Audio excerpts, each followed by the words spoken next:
Many of the works in the show are glass, the windows, also the mirrors.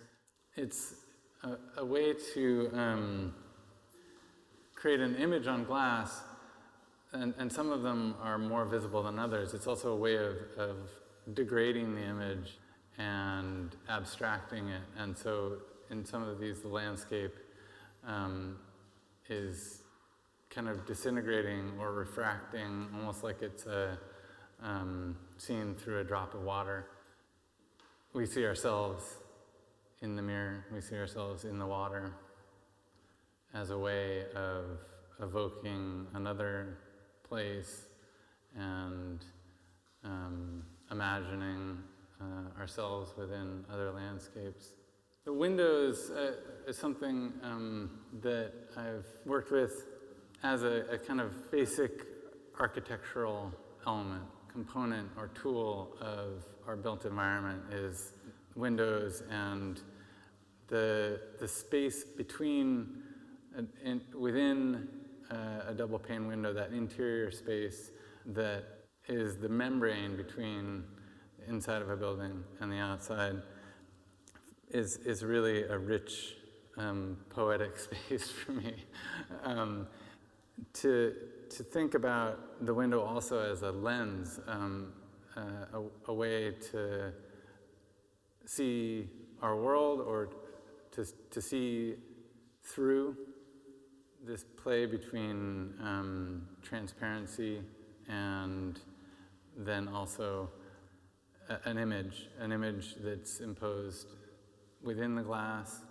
The way it's made is it's printed, silkscreen powder printed on glass. It's a kind of glass powder that I silkscreen onto the glass, and so it has a homemade quality to it, but it's an enamel that's baked in permanently.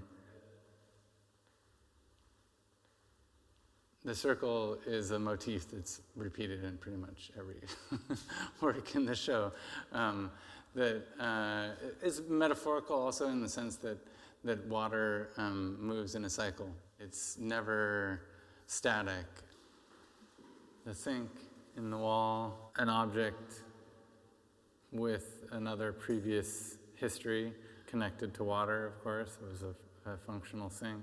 There's a family story with the sink, but it's detoured from its normal function and use. And in the material, you can see that it's got this patina of use and soap. And we can imagine it as a sink, but for the moment, it becomes another kind of way of looking at water. And the lamps are a collaboration with my brother, who's a glass blower, Eli Hansen, and we've worked together in various ways throughout our lives, I guess. And so here's two processes, or two ways of working, kind of combined into one, where powder printed glass onto one of his vessels, and with as a functional lamp.